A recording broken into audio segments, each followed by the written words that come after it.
I'm just going to say some really basic concepts in the book, which is we look at sovereignty. So sovereignty meaning you are acting sovereign, meaning that you're not outsourcing or deferring your authority to outside sources, which could be, like channeling, religion, what else?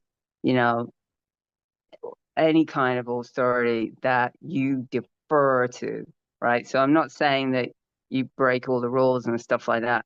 I'm just saying when you give yourself over to it, right? When it has authority over you.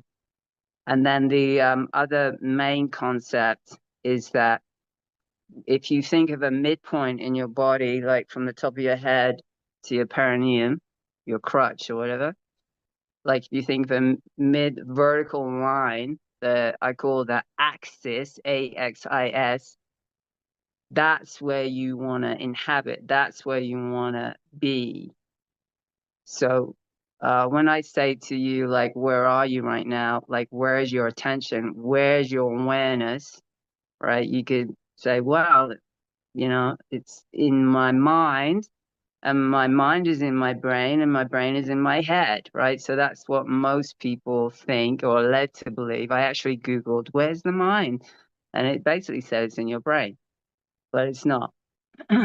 Anyone who's meditated or had any kind of experiences where you're not confined to your physical body knows that your awareness is not your brain. It's not in your brain, or it's not confined to that space.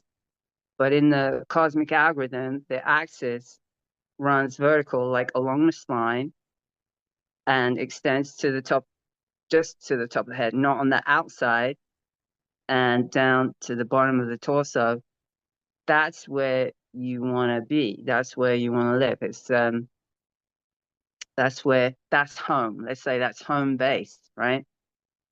And so for a lot of people, that concept is hard to grasp, right? Because we've never been told that. Like I was never told that you need to be there. I am experienced in the healing arts. I have a background in polarity therapy and cranial sacral unwinding.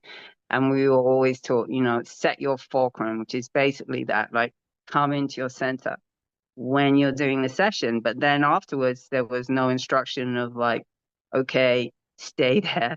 It was just like, do that attunement when you're working on someone.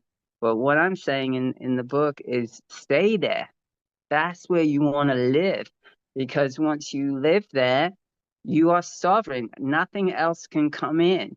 It's like if you're going to leave your house and you're going to go to the neighbors and gossip or whatever, and you spend all your time outside your house, eventually something's going to get in your house, like even if it's rodents or whatever, I don't know, squatters. And because you're not there, right? So it's the same, but it could be like external influences. It could be other people in you. It could be, I don't know, ideologies, so many things, right? So it's pretty simple. And then the other thing I just want to say briefly is that I talk about the field as the place which reflects our experience back, right? So the signal is what we emit, like that's what's coming out of us, and then it meets the field, and then we have an experience, whatever that is. Constantly we're having experiences, obviously, and then it comes back, and it's comes back to the axis. It gets digested through the axis, okay, which is very similar to cranial sacral, if you know that work. And but what happens is that a lot of times a signal gets hijacked, or it can be uh, locked into something, a memory, a trauma, an obsessive thought about something, But when you bring it back to the axis, that's where you digest the experience, okay? And then you've got a continual flow, right? movement. It's a cycle. And obviously, there's multiple signals happening. It's not just one signal going out, it's multiple happening all the time. Like you want this flow.